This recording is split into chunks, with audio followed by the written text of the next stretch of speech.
Segunda-feira, 31 de agosto de 2020, eu sou Antônio Tabet, direto desta carreta desgovernada chamada Rio de Janeiro, e este é o Segunda Chamada.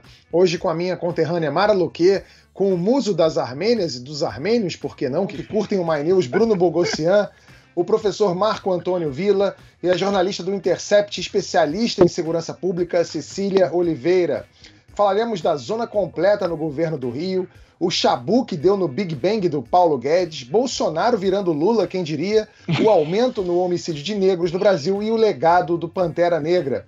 Vem que o programa de hoje tá mais doido que a biografia da Flor de Lis e mais brabo que a cloroquina que curou a endometriose da Carla Zambelli.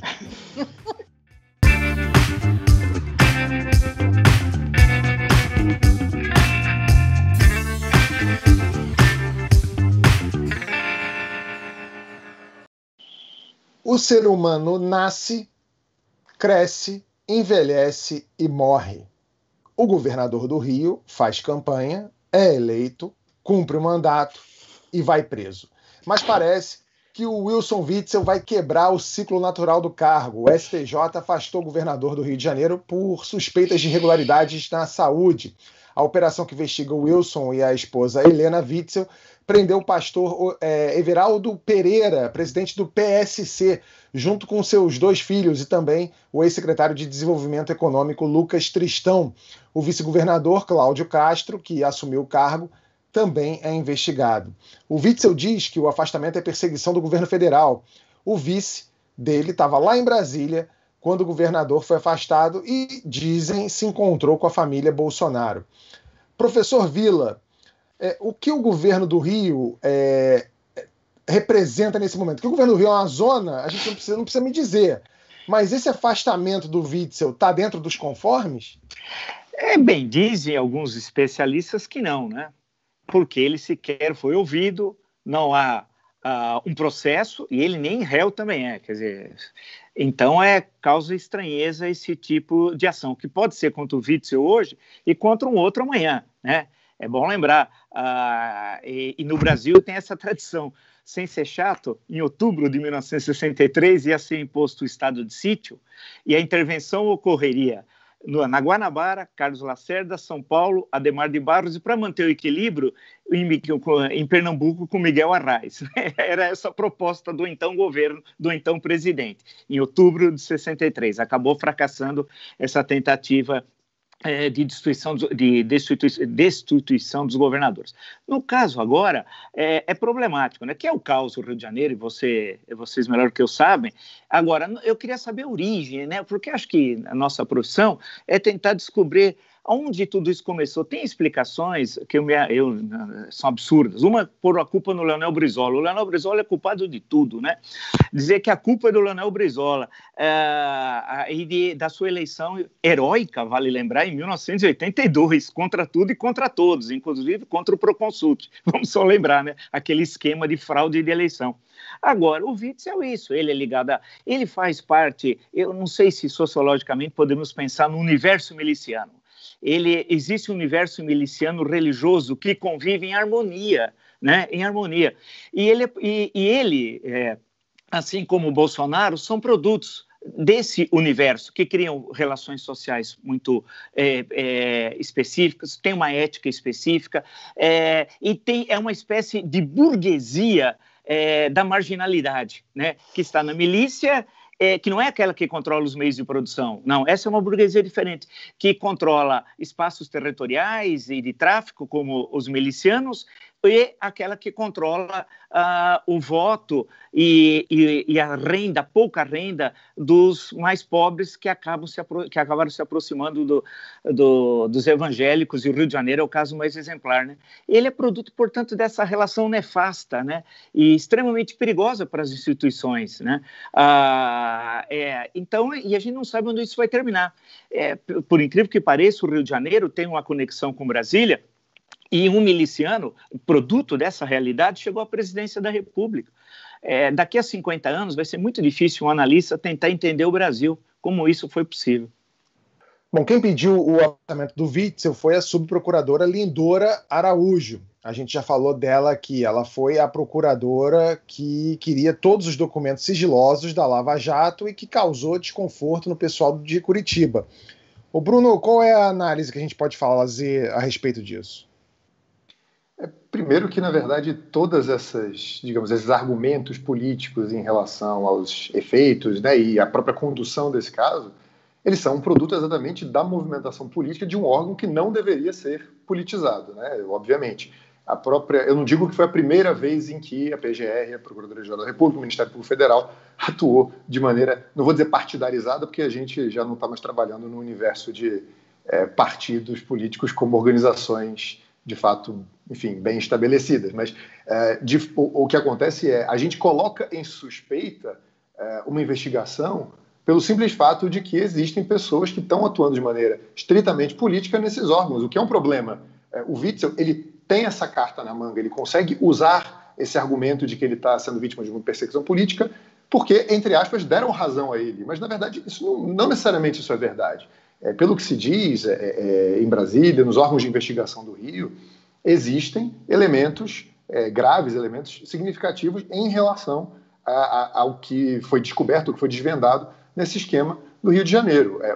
O próprio procurador Eduardo Rage, que atua no Ministério Público Federal no Rio, considera que ele, que na verdade estava em choque, né, o Ministério Público Federal do Rio estava em choque com a Procuradoria-Geral da República por causa desses atritos em relação, inclusive, à requisição dos documentos da Lava Jato. Ele deu razão à Procuradoria-Geral da República nesse sentido, dizendo que não existe politização desse caso. Então, o grande ponto, eu acho, que cria um problema nessa discussão são esses acúmulos de decisões e de condutas um pouco marginais no sentido do respeito à lei, do respeito às regras ali estabelecidas na Constituição, uma tentativa de dobrar um pouco e distorcer as regras para aplicar um caso específico, como foi esse caso do Witzel, acaba então criando um pouco esse caldo em que tudo, na verdade, está sob suspeição, inclusive a decisão do próprio ministro. Por que o ministro não levou isso diretamente para o órgão especial do Superior Tribunal de Justiça? Ele poderia ter tomado a decisão pela manhã, já avisando aos colegas e marcando um julgamento de emergência, de repente já para o mesmo dia.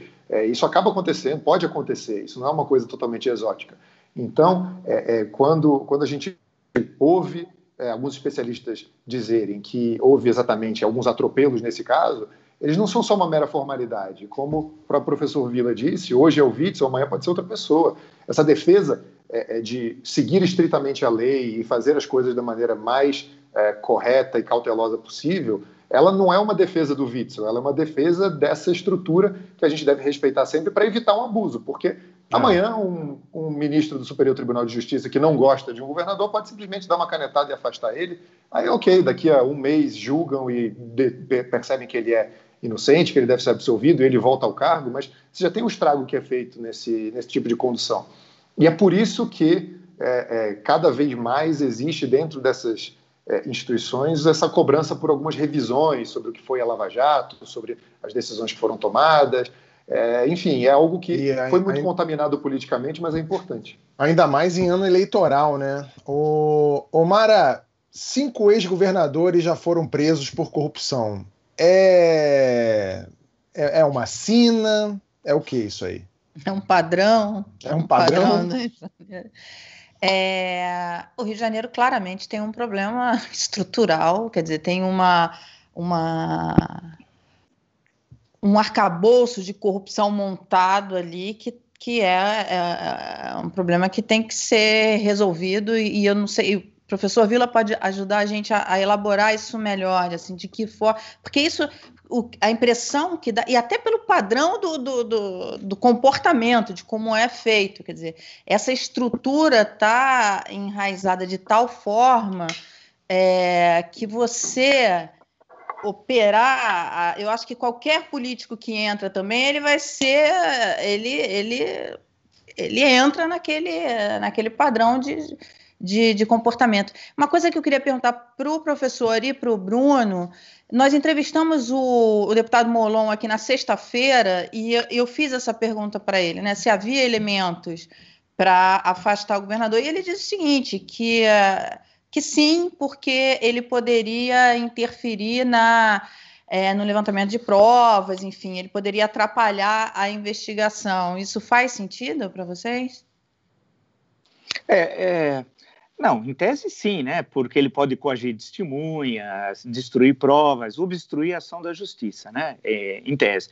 Agora, mas é um problema, porque e se tiver uma intervenção no governo da Bahia?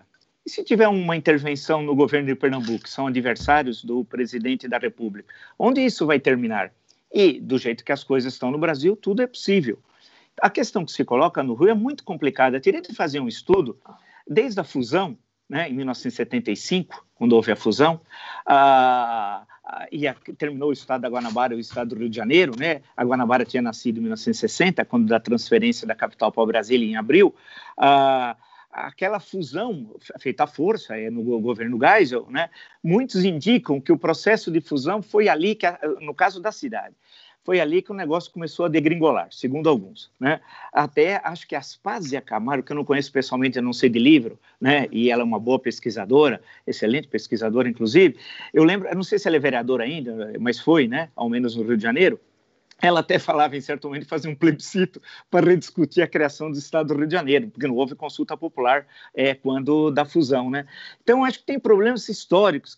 Agora, essa questão de alguém que entra e é apresado por essa estrutura corrupta, parece aquela coisa o Lucian Febre lá e o Rabelais, o problema da descrença no século XVI, que a religião apresava o mundo, né? E apresava você. Eu acho que tem um limite esse apresamento, porque tem muitos que gostam de ser apresados. É verdade. As benesses são em valores tão altos, e é tão rápido, e você acumula muito rapidamente valores fabulosos.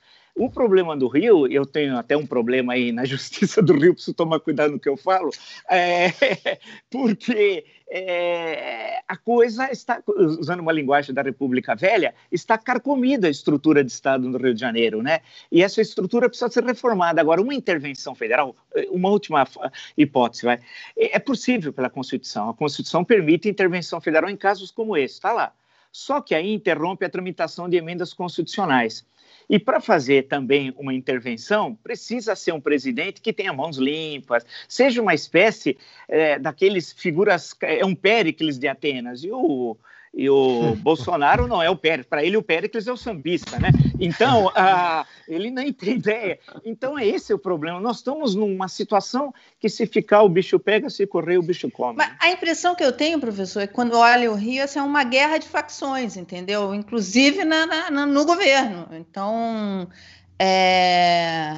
não vejo saída, vejo duas facções ali brigando pelo território. Uma fonte me disse uma vez, há muito tempo, não foi nesse governo ainda, foi governos passados, uma fonte que foi trabalhar no governo do Rio, saiu depois, e me contou o seguinte, chegou lá, tinha esquemas assim, de funcionários que... diretores de escola pública no Rio que não iam, porque, enfim, não iam lá, mas pagavam um funcionário para trabalhar nessa escola. Quer dizer, é um esquema montado. E quando você tenta desmontar isso, o cara mobiliza ali todo o arcabouço para não falar, não, onde já se viu uma coisa dessa, vai tirar o cara. O cara era pago pela diretora que deveria estar trabalhando lá, quer dizer, uns esquemas que você fica assim, impressionado, e isso dado naturalmente, isso todo mundo aceitava naturalmente. E assim, a gente estava falando aqui desses 5 governadores presos, né? Vendo as fotos na praia ontem, a gente vê que o carioca, né, ele faz por merecer o governo que elege, né? E falando em Péricles, eu acho que se fosse o sambista presidente, a gente já está até mais tranquilo um pouquinho. Também acho. Enquanto o governador é afastado por suspeita de corrupção, a pastora Flor de Lis, acusada de matar o marido, não pode ser presa porque ela é deputada e tem imunidade. Ô Cecília, pode isso? O que falta para caçarem a Flor, que não é lá a flor que se cheire? Esse é um bom ponto de ser levantado, porque ela foi acusada de 5 crimes, né, diferentes. Então, assim, já tem 11 pessoas presas e o cérebro, aquela pessoa que está sendo acusada de ser o cérebro, a mandante da morte do filho, genro, marido, né? Traçando aí a escala de promoções que o Anderson traçou, tá aí tranquila. Então, isso essa discussão sobre o foro privilegiado, sobre a imunidade parlamentar, é uma discussão que está sempre meio que agarrada aí no meio do caminho. A gente viu, inclusive, pela família Bolsonaro, quando o Flávio disse: não quero saber desses privilégios, mas agora quero saber sim. E aí a gente fica sempre nesse ida e vem, porque é aquela coisa, enquanto não é comigo, bora, vamos, não preciso disso, é um absurdo isso, mas até que chega a sua vez, e aí você quer assim, que aí é basicamente o que aconteceu com o Witzel, quando ele criticou ele falou sobre espetacularização do processo penal. Eu falei que, gente, o cara estava fantasiado de policial, falando em dar tiro na cabeça das pessoas e vem me falar de espetáculo do processo penal. Então, isso entra nessa questão do até que chega na minha porta é um problema, mas agora que chegou, vamos lá puxar todos os benefícios que eu posso ter, e esse é, de fato, o caso da imunidade parlamentar e do foro privilegiado. São coisas que a gente precisa discutir urgentemente, porque é isso aí. A Flor de Lis só poderia ser presa se ela fosse pega com a boca na botija, né, literalmente puxando o gatilho, ou, dependendo da situação, em caso de cometimento de crime relacionado à profissão em si. Então, você fica ali, tipo, qual é o teto do aceitável para que a gente pense sobre isso? Porque essa história tem absolutamente tudo o que um enredo de uma novela teria. Inclusive coisas que autores não pensaram, ela inovou. Né? Não, Desde de orgia com anjos, porque o nome dela era Querubiene, nessas orgias, até essa progressão de status do filho, genro, marido. Então, assim, é uma até para distopia o roteirista é demais, né? Então, a gente precisa rever umas coisinhas aí nessa história, que vai desde de processos políticos à dramaturgia. Olha, por experiência própria, eu tenho certeza que a Globo jamais exibiria uma novela com a mãe que transa com o filho adotivo, que vira genro, que depois vira marido. Isso não ia rolar. Nem para a minissérie das 11 horas isso ia passar. Não ia. Sem sofrer um grave cancelamento, inclusive pelos evangélicos. Exatamente. Porque foi o que a Flor de Lis fez contra o Porta dos Fundos, por causa da série especial de Natal. Isso, do especial de Natal. Então, assim... esse roteiro não passa no Porta dos Fundos, porque a gente ia achar baixaria demais. Bruno, me diz uma coisa, existe a chance dos deputados cassarem o mandato dela? Porque, como o professor falou, a gente tá emergindo já há algum tempo, e a gente tem um governador, tem gente na presidência, saindo de um meio político que é uma interseção entre aquele colarinho branco que a gente conhecia em Brasília e o bandido armado que faz tocaia no sinal, né? no semáforo, como diz o pessoal de São Paulo. Então, assim, está surgindo uma categoria nova que eu gosto de chamar que é o bandido Hilux, né? É o bandido que chega com o seu relógio, sua camisa polo com cavalinho. Essa galera tá aparecendo aí e eles ficam nessa interseção. Como é que vai ser isso com a Flor de Lis, que faz parte dessa categoria também? Ela pode ser cassada? Ela pode ser cassada. A questão é por quebra de decoro, né? Enfim, se apesar de assassinato, eu acho que se é que existe alguma coisa que possa ser caracterizado como quebra de decoro, eu acho que, enfim, com certeza já teve deputado que fez coisa pior, mas nesse caso específico, eu acho que é barra pesada, como ficou bem caracterizado nas investigações. Mas o que é curioso em relação a esse comportamento dos deputados, dos parlamentares em relação à cassação de colegas, é que a gente sempre pensa muito naquela questão do espírito de corpo, né? Os parlamentares, em geral, eles evitam levar adiante processos relacionados à corrupção ou, enfim, questões até relacionadas à quebra de decoro quando um parlamentar fala ou faz algum pronunciamento que que seja considerado uma extrapolação da sua imunidade parlamentar no sentido de, enfim, da sua liberdade de opiniões, das suas declarações, liberdade de expressão. Então, o histórico do Congresso é muito ligado a essa autoproteção que se tem, porque ninguém quer punir um colega, porque amanhã, naturalmente, o alvo pode ser ele mesmo. Mas nesse caso específico, eu espero e imagino que nenhum deputado, nenhum parlamentar esteja imaginando que vai estar no mesmo lugar do que ela numa situação próxima. Então, acho que por isso essas barreiras, essas armaduras que são, enfim, estabelecidas aí no Congresso de autoproteção, esse colegiado que acaba acontecendo, fica um pouco de lado. Agora, ainda assim, eu acho que existe uma tendência no Congresso de fazer corpo mole em relação a essas questões, deixar a polícia trabalhar, deixar a justiça tomar suas decisões, porque existe ali uma consciência de classe que não é ligada exatamente ao tipo de crime que é praticado, mas simplesmente ao fato de que, veja bem, ela ainda não foi condenada, é só um indiciamento, porque esse tipo de argumento também vale para os próprios parlamentares que estão enroscados em outros casos. Um parlamentar que está respondendo a um processo por corrupção no Supremo Tribunal Federal ou no Tribunal do seu Estado, ele pode também sempre, e essa é uma grande frase feita de qualquer deputado investigado, que não, estou tranquilo, vou apresentar a minha defesa, não houve nenhuma condenação, a justiça vai me absolver. Então, naturalmente e infelizmente, eu acho, ainda existe talvez esse espírito um pouco de pé.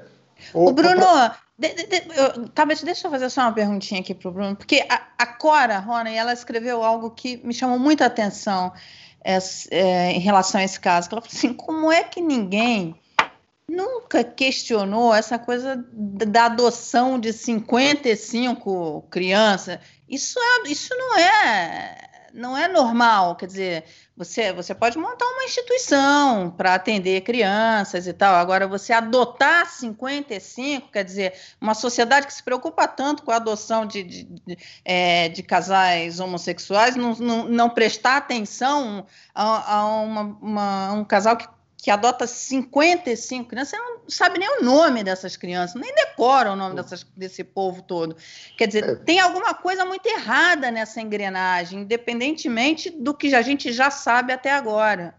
É muito evidente o abuso, né, do instituto da adoção, é muito óbvio. A gente não vai demonizar naturalmente, de maneira alguma, uma família ou um indivíduo, qualquer pessoa, que de fato sinta que deve ajudar o próximo, que deve adotar enfim, uma pessoa que está numa situação de vulnerabilidade ou que enfim, não tem paz, é óbvio que isso é louvável. Agora, o que é curioso nesse caso específico, e acho que fica muito evidente na própria atividade que é desempenhada pela deputada, antes de ser deputada, inclusive, é que acaba-se escorando esse abuso na questão religiosa, na questão moral, na questão da elevação espiritual, que é você adotar um grande número de pessoas. Quando, na verdade, isso não deveria ser desculpa para absolutamente nada, muito pelo contrário, como a gente está vendo agora, né? Aquela frase, aquela declaração dela que veio à tona, dizendo que, enfim, mataria o marido porque, aos olhos de Deus, ela não poderia se separar. Na verdade, essa doutrina, esses dogmas que são usados como argumento positivo em alguns casos, da questão da solidariedade, etc., na verdade, em muitos casos, eles estão escondendo alguma outra coisa. Não digo que eles servem para esconder necessariamente, muito pelo contrário, eles são valores que são muito bem desempenhados e usados por várias pessoas que são de fato solidárias, que usam seus valores para praticar o bem, mas a gente não pode fechar os olhos para algo como isso, como você falou, Mara, enfim, uma pessoa que está adotando 55 pessoas, só porque ela enfim, integrante da igreja, porque ela tem esses valores. Você monta uma associação, você monta uma ONG, mas você adotar ali é difícil, porque você criar uma criança é difícil, 2, 3, agora 55, me parece estranho. A Cora chamou atenção para isso e é verdade, me parece muito estranho. Enfim, certamente não obedeceu todos os trâmites legais para isso. O professor, o Bruno estava falando sobre o sistema que se protege, né, que se blinda com o foro, até com a coisa da cassação dos deputados que cometeram crimes de maior ou menor proporção, Mas isso não está mudando um pouco? A gente já viu dentro da Câmara, mesmo do Senado, políticos que não ligam muito para isso quando o alvo é o inimigo a ser batido, né? A gente já viu isso com posturas em relação ao Lula, em relação a Dilma, em relação ao próprio Wilson Witzel, que a gente tinha falado aqui. Está mudando esse perfil ou, no fim das contas, vai continuar todo mundo se protegendo e se blindando e seja lá o que Deus quiser? Bem, no caso do Senado, o primeiro senador cassado foi o Luiz Estevão, né? E não faz muito tempo, né? No episódio que envolveu o painel, tal, naquela votação. E depois outro senador foi cassado mais recentemente, né? Agora, no caso da Câmara dos Deputados, teve vários deputados que foram cassados pelos pares, entre outros o Roberto Jefferson, o Zé Dirceu, né? Agora, a questão que envolve a Flor de Lis especificamente é que a Comissão de Ética não funciona na Câmara dos Deputados, porque se ela estivesse funcionando, ela poderia rapidamente, tendo em vista a gravidade dos fatos, feito uma reunião, chamado a deputada, mesmo nessa situação anômala que vivemos, né? Se tem sessão da Câmara, se delibera sobre orçamento, porque a Comissão de Ética não pode se reunir e enfrentar essa questão. Enfrentaria essa questão, faz um relatório, encaminha para o plenário e o plenário decide rapidamente. Então, cria essa situação, porque são coisas... para a população em geral, parece um grande absurdo, mas, no fundo, não é. O parlamentar ter sua imunidade, isso é uma conquista democrática, hein? Porque a grande questão que se tinha, nós tivemos no Brasil parlamentares presos. Durante o período 34 e 37, que funciona malemar o Congresso Nacional, depois de novembro de 35, da rebelião comunista, vários parlamentares foram presos, que não eram, inclusive, vinculados aos acontecimentos da rebelião comunista. Senadores e deputados foram presos pelo governo Vargas, né, em pleno exercício dos mandatos. Então, teve coisas assim terríveis. Então, a imunidade parlamentar é uma garantia, mas uma garantia para o exercício do mandato parlamentar, não para crimes cometidos como esse dessa senhora. Então, é muito complicado. Tem esse esquema de autoproteção, é verdade, essa história, eu posso ser você amanhã, tal, aquela velha história, né? Mas isso precisa melhorar a qualidade da representação parlamentar. No fundo, é chato, mas a gente vai cair, na minha leitura, no sistema político. Tudo isso ocorre. A razão última, lá no final, não é a colonização portuguesa, não é a tradição ibérica, como dizia no passado, não é o clima, não é a alimentação, como outros falavam, é o nosso sistema político. Enquanto nós não alterarmos o sistema político brasileiro, que vai melhorar, por sua vez, a qualidade da representação, nós vamos eternamente ficar nisso. Porque quem muda as leis e a Constituição? É o parlamento, né? Tudo passa pelo parlamento. Quem nomeia os ministros do STJ, do STF, os embaixadores? O Senado. E assim, nomeia fazendo sabatinas, claro, a designação é do presidente. Mas tudo passa pelo sistema político. Acho que o nó gordo é o sistema político. E dificilmente nós teremos condições de reformá-lo, ao menos a curto prazo. Semana passada a gente falou do Big Bang Day, né? O dia em que o Paulo Guedes prometeu lançar um pacotaço econômico-social que provavelmente incluiria o Renda Brasil. Veio o dia da explosão e... deu chabu. Acho que nem o Boston Medical Group resolveria, né? Vejam só o Paulo Guedes deixando de cumprir suas promessas exageradas, né? Como é que a gente podia imaginar? Quem diria, né? Para conseguir criar o Renda Brasil de R$300 por mês, o Paulo Guedes queria o fim das deduções no imposto de renda e até do abono salarial que hoje é pago a quem tem renda de até 2 salários mínimos. Bolsonaro rejeitou a proposta, dizendo que não pode, aspas, tirar de pobres para dar para paupérrimos. Cecília, é difícil discordar do presidente nessa, né? O Paulo Guedes tem alguma noção de realidade? Ele vive no Brasil mesmo? Como é que é? Eu tenho lá minhas dúvidas, e é isso, como você disse, vou ter que dar o braço a torcer e concordar, porque realmente não há como. E assim, parece que ele, vamos dizer assim, que o Jair realizou, né, essa fórmula aí misteriosamente e que o Guedes ainda não entendeu. E, de fato, a gente fica nesse meio do caminho, porque é isso. Não tem como tirar de quem tem menos para dar para quem tem menos ainda. E quando a gente, puxa conversas sobre, por exemplo, taxação das grandes fortunas, e é exatamente quando a gente não está falando da pessoa que tem um apartamento e 2 carros, porque isso não é grandes fortunas, muita gente se dói. Mas como que a gente vai fazer para equalizar essa fórmula? Não tem mágica a ser feita. A gente vem aí, tipo, puxando o cobertor para cá ou para lá, mas está sempre algo de fora. Então, assim, o que a gente precisa fazer para equalizar isso, de fato, como o Bolsonaro descobriu, não é bem usando o cobertor de quem já não tem para onde puxar mais. E quando o Guedes tenta esticar essa corda, e como o Bruno disse, já não era nem novidade, ele estava tentando fazer...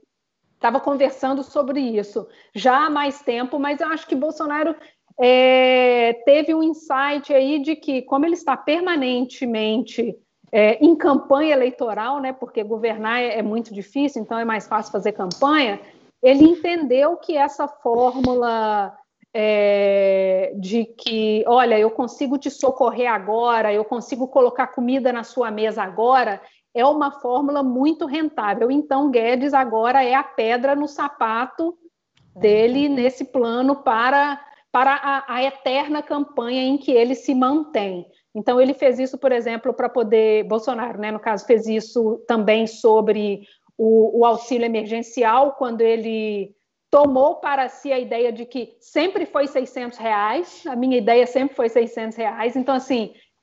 tudo se tornando parte ali do jogo político dele, e agora Guedes tá ali uma peça estranha nesse tabuleiro. Vai ter que rebolar para poder se manter aí fincado nesse bolo, como vocês disseram aí mais cedo, do qual ele não quer largar a mão. Vai ter que se adequar aí, porque é o que tem para hoje. Ô Mara, a gente já falou aqui no programa que o Paulo Guedes ele já foi um pilar, né, forte, sólido, insubstituível do governo Bolsonaro. Passou um tempo, a gente começou a falar que o Bolsonaro... pouco tempo atrás, no caso, a gente começou a falar que para o Bolsonaro, depois do que aconteceu com o Moro, o Paulo Guedes já começava a ficar... já era indiferente. O Paulo Guedes está começando a virar um estorvo para o Bolsonaro? Com certeza, é um estorvo para o Bolsonaro. E esse é o ponto que a Cecília está falando. Quer dizer, essa é a grande discussão do país agora. É a questão fiscal. Quer dizer, hoje foi para o Congresso, vai começar a ser discutido o orçamento de 2021. Isso é muito importante, porque vai ter que se fazer escolhas. Tem que se fazer escolha. Então, a questão de tributação de fortunas ela é um tema importantíssimo. A gente fez um diálogos aqui no canal, quem quiser ver, está lá no canal. O Everardo Marcel explicando toda essa questão de tributação, ele e o Pedro Neri, de tributação de fortuna, não é algo simples de fazer e tem que ser feito de uma forma eficiente. Agora, por exemplo, o ministro está atrás de dinheiro para poder manter a renda básica como o presidente quer, para manter a popularidade do presidente. O presidente não está preocupado ali com o que essas pessoas estão passando, porque nunca teve, mas agora ele descobriu esse eleitorado e ele está amando essa popularidade. Então não vai abrir. Aliás, isso já estava contratado, a gente falou isso aqui no começo, que a briga entre os dois ia acontecer quando tivesse que acabar o auxílio emergencial. Só que, por exemplo, você hoje no Brasil, você tem os fundos exclusivos. Quem tem fundo exclusivo é gente com muito dinheiro, e que tem vantagens tributárias. Por que não tributa os fundos exclusivos? Por que não usa um instrumento de tributação de fundos exclusivos, que é uma forma de você tributar, é uma forma mais eficiente de você tributar fortunas, por exemplo. Por que não tributa? Por quê? Segundo o Everardo Maciel, todas as vezes que isso foi tentado, foi barrado no Congresso. Então, presidente, olha só, a sua base ali, fala com ela, vamos tributar os fundos exclusivos, que é uma forma de você começar a arrumar dinheiro, porque essa é a grande discussão, né? Onde encontrar o dinheiro para atender às necessidades deste país e quais são as prioridades desse país. Então, assim, está muito claro agora, né? O Bolsonaro está muito à vontade, o presidente Bolsonaro, para dizer que o presidente nunca foi um fiscalista, nunca foi um liberal. E ele fazia isso porque se achava... Agora não, agora ele fala, olha, Guedes, eu não preciso de você, na verdade você está me atrapalhando mais. Agora, para o Brasil, tem uma questão muito importante para resolver. Por quê? Porque deixar também um presidente populista pegar, botar a mão no cofre e sair tocando pau e gastando, isso vai virar um problema lá na frente.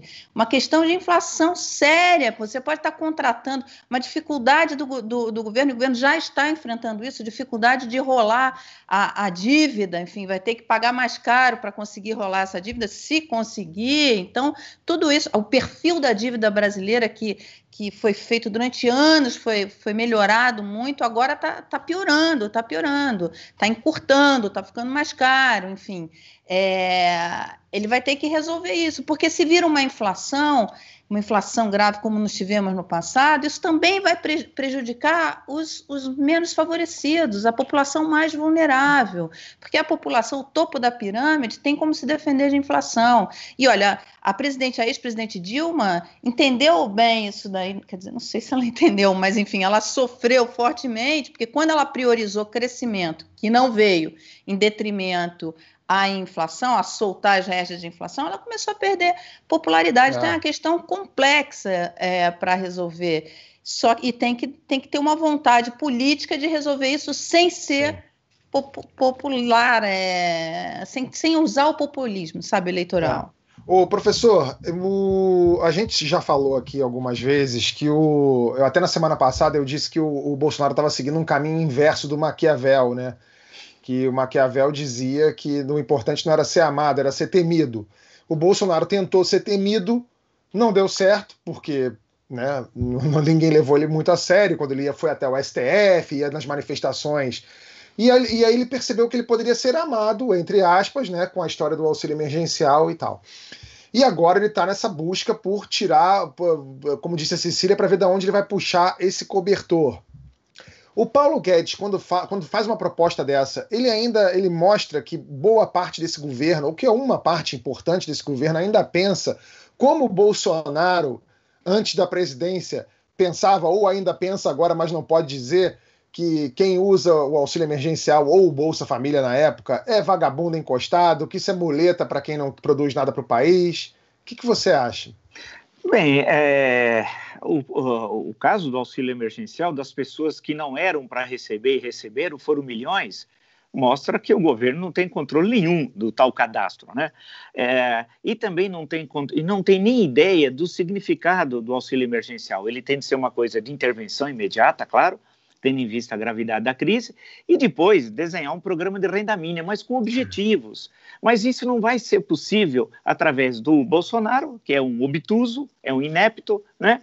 E não vai ser possível com o Paulo Guedes, que é um enganador, é um falastrão. Eu sempre digo, ele é o Pacheco do Eça de Queiroz e seu imenso talento. Ele nunca escreveu um livro, é uma enganação, é um falastrão. Ganhou dinheiro na Bolsa. Precisa ser economista para ganhar dinheiro na Bolsa?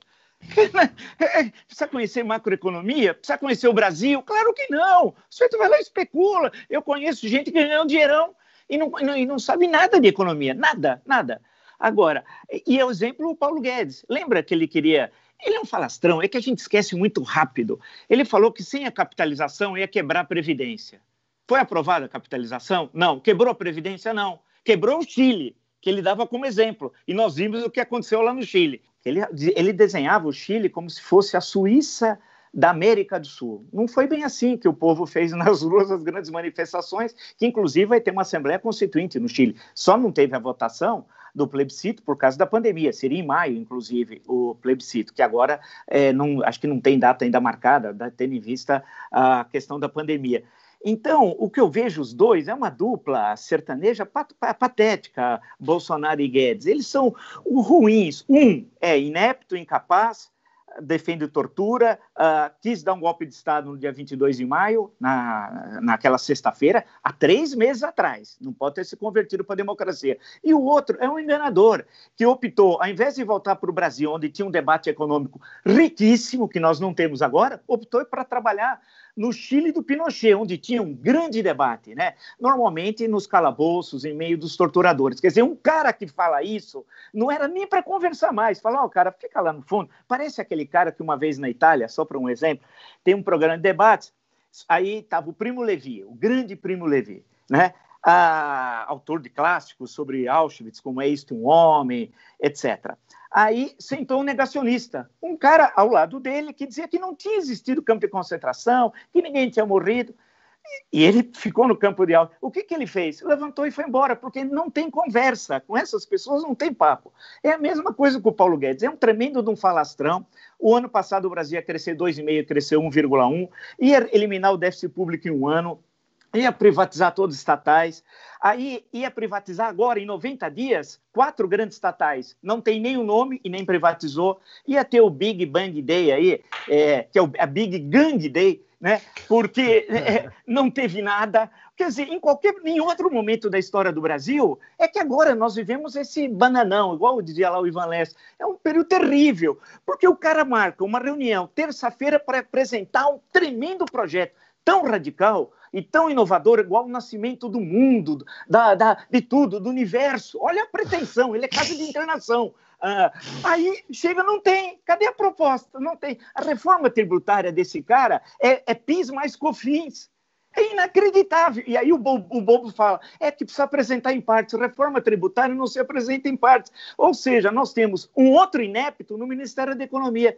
Eles não vão acabar o governo, esse governo não vai terminar. A Constituição vai agir antes, porque de um lado vai ser o desastre econômico, outro, a pandemia, outro, os crimes da família Bolsonaro, não vai ter jeito de segurar. Esse governo não termina, e eu rezo para que ele constitucionalmente não termine, porque cada dia, e eu estava andando hoje aqui na minha região, o número de imóveis comerciais fechados é inacreditável, inacreditável. Você vai passando no quarteirão, você fala, aqui tinha isso, tinha, é só o verbo no passado, aqui tinha isso, aqui tinha isso. Então é uma tragédia. Então o que vai acontecer? Ele vai apresentar uma proposta qualquer, o Guedes aí, o orçamento não está, o Renda Brasil, não sei de onde vai vir o dinheiro, a Mara já destacou, há problemas gravíssimos das contas públicas, né? Ele não entende, se você vai explicar isso para o Bolsonaro, ele não entende. E o Guedes, que é um falastrão, disse que leu Keynes no original, puxa, 3 vezes, e não entendeu.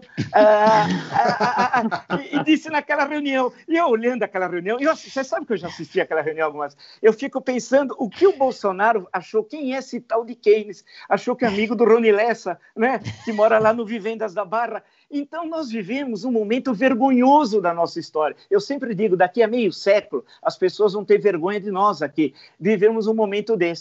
Bando de falastrões e de incompetentes e de gente que representa interesses antinacionais, igual o Bolsonaro e o Guedes também, porque o Guedes não conhece o Brasil. Se você pegar um mapa do Brasil, os estados, ele não consegue identificar os estados, não sabe nem a capital dos estados. O professor, só não dá ideia dessa dupla sertaneja, não, porque como vão as lives do Bolsonaro, qualquer dia desse eles aparecem com um violãozinho tocando. Já tem a sanfona, né? Já tem a sanfona, então deixa isso parado. Olha só, o Atlas da Violência 2020, publicado semana passada pelo IPEA e pelo Fórum Brasileiro de Segurança Pública, revela a história de 2 países bem diferentes. Olha só o gráfico. A taxa de homicídios entre não negros, que é a soma de brancos, amarelos e indígenas, vinha oscilando entre 15 e 16 homicídios por 100 mil habitantes e caiu abaixo de 14 em 2018. Já entre negros, que é a soma de pretos e pardos, a taxa vinha subindo de 2008 a 2017 e só caiu em 2018. Em comparação a 2008, a taxa de homicídios diminuiu 12,6% entre os não negros e cresceu 11,2% entre os negros. O gráfico seguinte mostra a consequência disso. No Brasil, dos não negros, foram assassinadas 160.210 pessoas entre 2008 e 2018. Agora, no Brasil dos negros, quase o triplo disso. 437.976 pessoas assassinadas. Cecília, o que fazer para diminuir essa diferença tão grande entre esse Brasil branco e o Brasil negro? É a pergunta de $1 milhão, né? Essa é uma pergunta que tem uma resposta extremamente complexa, mas que a gente pode começar com o básico, que é admitindo que temos problemas com racismo, né? Então, assim, não adianta a gente viver esse negacionismo do tipo, não vejo cor, somos todos iguais, quando a prática não é assim. Então, assim, o ideal seria que, sim, fôssemos iguais, mas a realidade é, não somos. Essas pessoas morrem mais, elas ganham menos, elas têm menos mobilidade social, elas moram em lugares mais pobres, mais suscetíveis à violência, com menos saneamento público. Então, assim, isso existe. E a gente precisa tratar isso como um problema real, não uma coisa de vou fazer uma única política pública que vai ter o mesmo tipo de solução em todas as esferas, e não é assim. A gente assistiu isso, por exemplo, com as unidades de polícia pacificadora.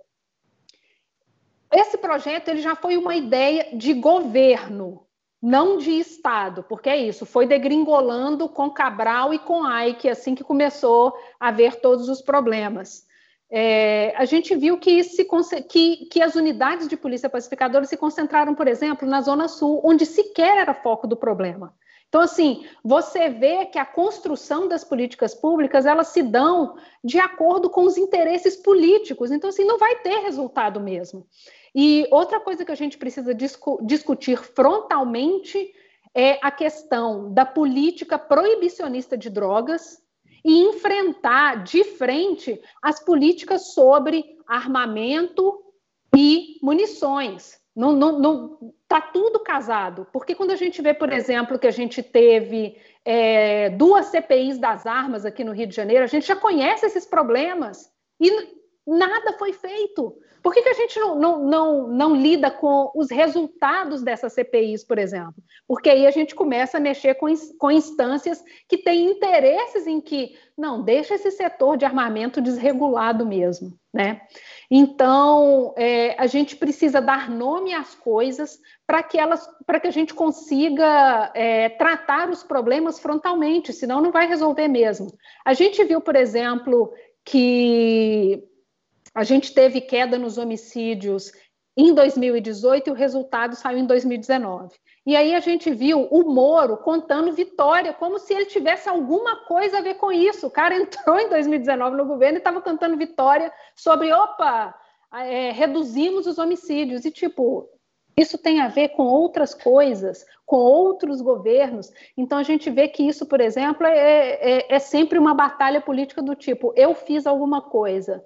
Enquanto isso, a gente deixa a boiada passando, que são os reais motivos. Então, a gente precisa falar sério sobre política de drogas, falar sério sobre políticas de armas e munições, para poder enfrentar isso frontalmente, que é o que tangencia o racismo muito frontalmente. A gente tem a questão também do sistema penitenciário. A gente sempre fala que a gente prende muito pouco, está todo mundo na rua, e pelo contrário, a gente prende demais. Nós somos um dos países que mais prende no planeta, mas o negócio nós prendemos muito mal. Muito mal. A gente tem aí cerca de 40% dos presos que estão aí no nosso sistema penitenciário que não tem nem pena. Os caras não foram julgados, está só colocado lá.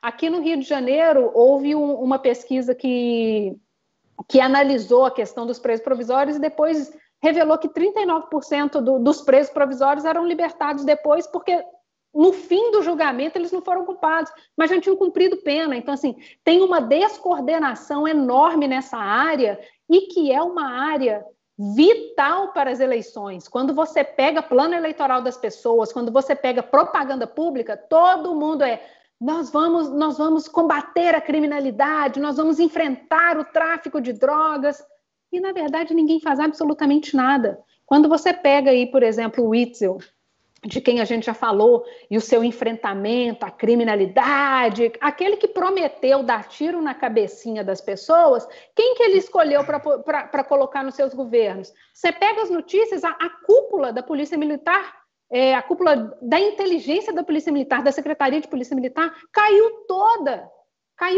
Agora você vai me dizer que ele não sabia quem eram essas pessoas, porque é só dar um Google, né? Então, assim, você lida com esses problemas, que são problemas literalmente de vida ou morte, como voto. Eu vou fazer a minha campanha em cima disso aqui e deixa eu morrer. Então, assim, as pessoas não querem enfrentar isso. Então, a gente precisa se unir como sociedade mesmo, assumir que o problema existe para poder cobrar a solução. Mas aí, quando a gente vê, não, esse problema não existe, é coisa da sua cabeça, é mimimi, mas quando a gente vê os números, não, né, tem endereço fixo isso aí. Professor Villa, o problema do racismo no Brasil vai ser resolvido como? De baixo para cima, a partir da globalização, de uma maior informação das pessoas, do acesso à internet, por exemplo, ou de cima para baixo, a partir de ações do governo? Uma vez a Folha de São Paulo, já faz tempo, acho que mais de 20 anos, fez um caderno que foi transformado em livro, que saiu, se não me engano, pela Editora Ático, chamava assim Racismo Cordial, né? Pegava a expressão do homem cordial, lá do Raiz do Brasil, e fez um caderno, que foi um caderno muito importante à época, colocando essas questões que hoje estão presentes, muito mais, aqui. Agora, é uma coisa complicada, né? Porque, de um lado, havia uma leitura da esquerda, uma época, eu lembro nos anos 1970, que todas essas questões seriam resolvidas com a Revolução Socialista. Todos, inclusive a questão das mulheres, tudo seria resolvido após tomar o poder, magicamente. E não havia, e, portanto, tratar dessas questões separadamente seria fazer o jogo da burguesia. Eu sempre que as pessoas me falavam isso naquela época, eu também achava isso que é pior.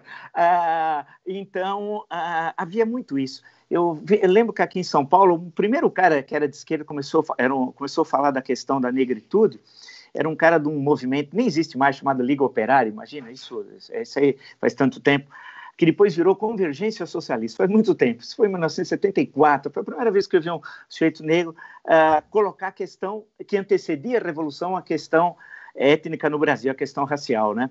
E porque ninguém dava muita importância. Agora, nós somos um país realmente marcado por esse racismo, hoje é moda, mas corretamente, chamado de racismo estrutural, isso precisa ser enfrentado.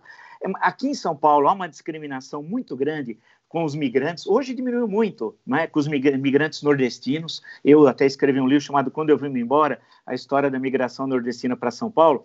A minha família é do ABC, de São Bernardo do Campo, né? São Bernardo foi uma cidade que mudou com a indústria automobilística e com a migração nordestina. Então, os preconceitos que tinham, a expressão, você está fazendo uma baianada quando fazer uma coisa errada, ou quando, se você se vestir de uma forma diferente, falava, essa é coisa de baiano, e coisas do tipo. Quer dizer, nós somos uma sociedade que tem formas de diversas formas de discriminação. Agora, é claro que é evidente a questão da violência policial sobre os negros, é aquela velha levantamento é correto, você pega quem está preso, a maior parte são negros, os bairros periféricos, então nós temos que enfrentar isso. Agora, isso só se enfrenta através de políticas públicas, né? Severas, de curto, médio e longo prazo, e na educação, né? Eu acho que o trabalho da educação é central. O duro que foi abandonado, mas discutir essa questão na sala de aula, desde lá da primeira série do ensino fundamental, né? Em todas, não é só em todas, fazer uma discussão sobre isso. E, infelizmente, o Brasil não quer discutir isso, né? Quer dizer, o andar de cima não quer entrar nessa discussão. E isso é uma questão fundamental de ser levada no Brasil.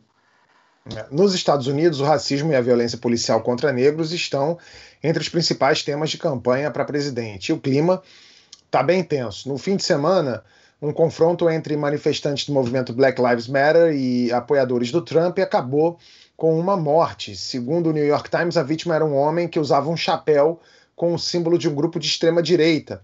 A confusão foi na cidade de Portland. O grupo antirracista estava no centro da cidade quando uma carreata pró-Trump passou. Essas imagens, feitas por pessoas que estavam no centro, mostram apoiadores do Trump avançando sobre os manifestantes e atirando bolas de paintball e outros objetos. Do outro lado, manifestantes arremessaram objetos nos carros e queimaram uma bandeira de campanha do Trump. Ô Bruno, daqui para frente vai ser isso? Vai ser show de horror, sobretudo nos Estados Unidos?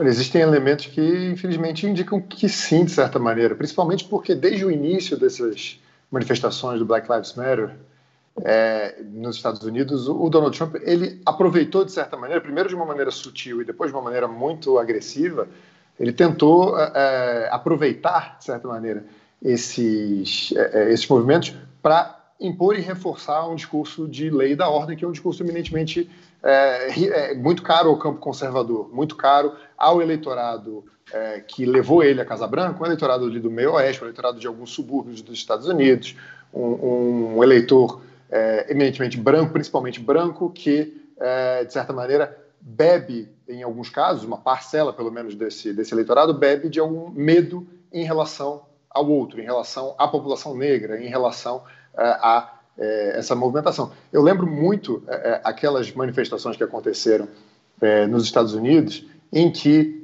alguns grupos de extremistas, supremacistas brancos, diziam a frase "You will not replace us", no sentido de "vocês não vão nos substituir", que era uma frase, basicamente, um slogan de um discurso de ódio, absolutamente nojento, no sentido de que essas pessoas brancas e privilegiadas não aceitariam ceder lugar a outras pessoas.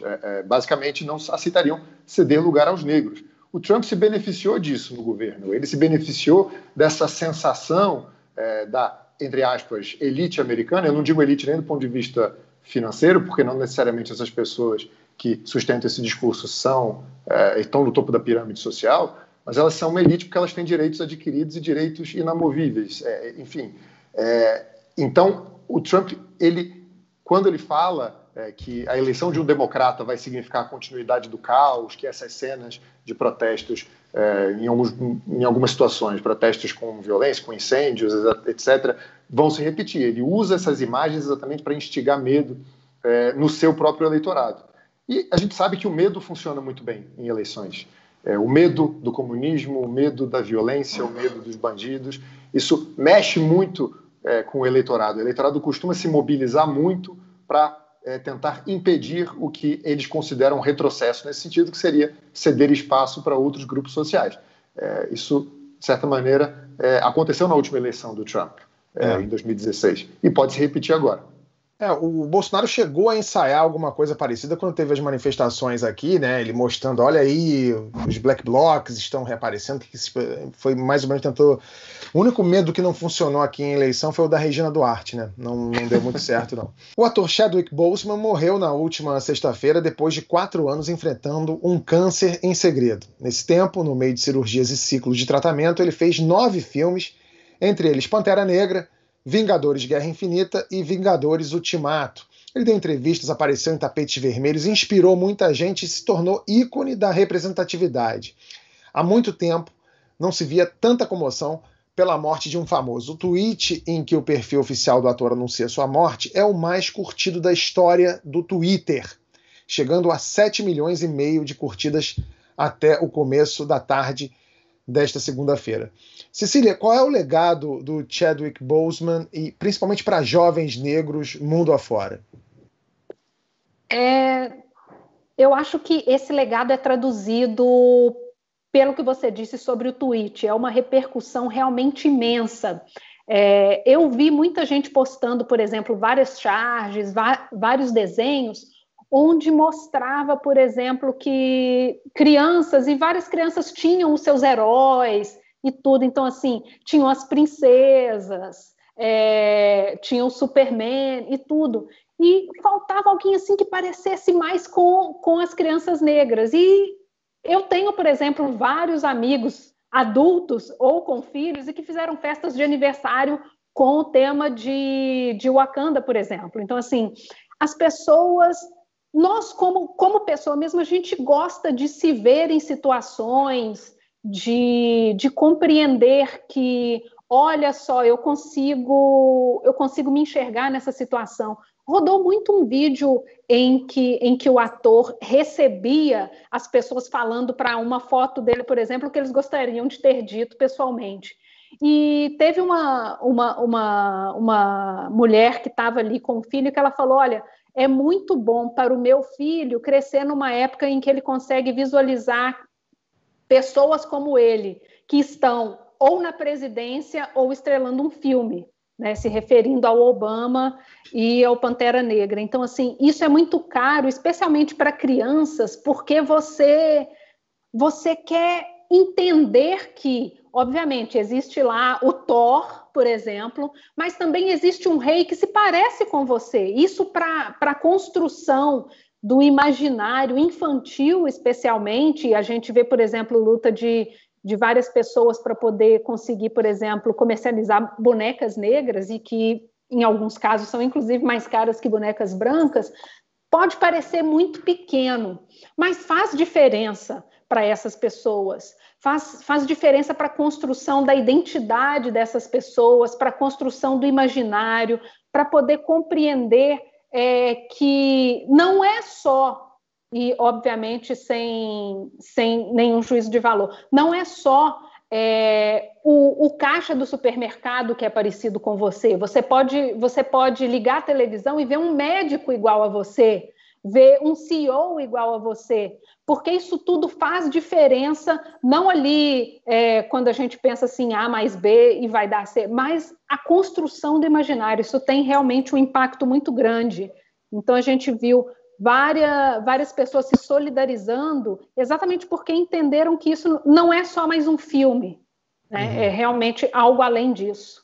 É isso. Ô, Mara, para terminar, depois de tudo isso que a Cecília falou, pessoalmente eu acho o Pantera Negra incrível, né? O que fez, né? Esse trabalho que exerceu na sociedade, porque essa coisa de você incluir ícones que ao mesmo tempo representem essa diversidade que existe na sociedade, ela vinha sendo às vezes meio atrapalhada, às vezes tentavam fazer uma coisa com a melhor das intenções e não dava certo, às vezes pegavam um herói que já estava estabelecido no imaginário das pessoas e mudavam a cor da personagem para ver se incluía alguém, isso gerava uma repercussão contrária, e aí surge um herói que desde sempre foi isso, né? Que o Pantera Negra é um rei africano, muito poderoso e tal, e ele surgiu de um jeito tão avassalador, tão carismático, que não só aconteceu isso que a Cecília falou, de você ver crianças negras olhando para aquele herói e falando assim, olha, eu posso ser esse herói, eu não tenho que mudar de cor para virar o Super-Homem, eu não tenho que mudar de cor para virar o Thor, para virar o Batman, eu posso ser o Pantera Negra.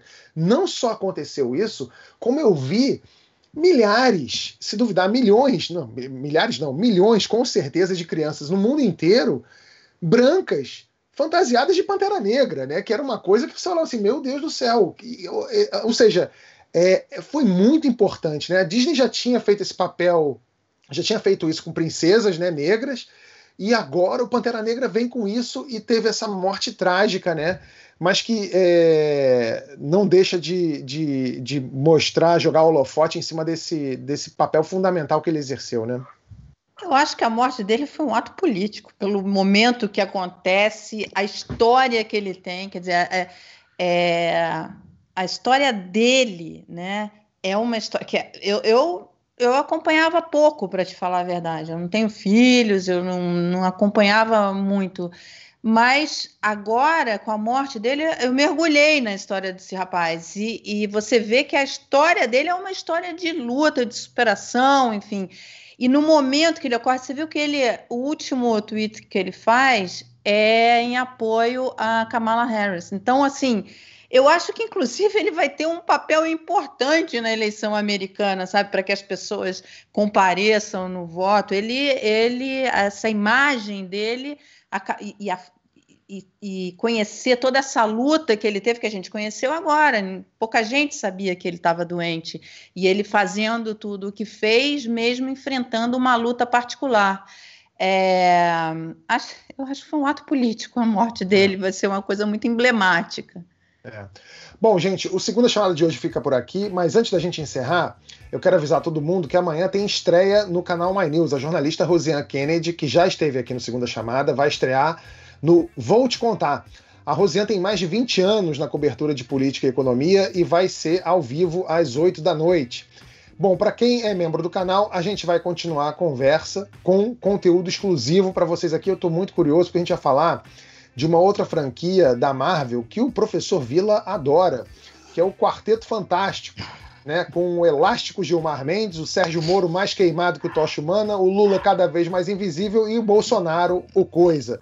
Se você não é membro ainda, é só clicar nesse retângulo azul e vem para a área VIP do My News com a gente. Obrigado por acompanhar, por se inscrever, curtir, comentar. Até semana que vem e Wakanda Forever!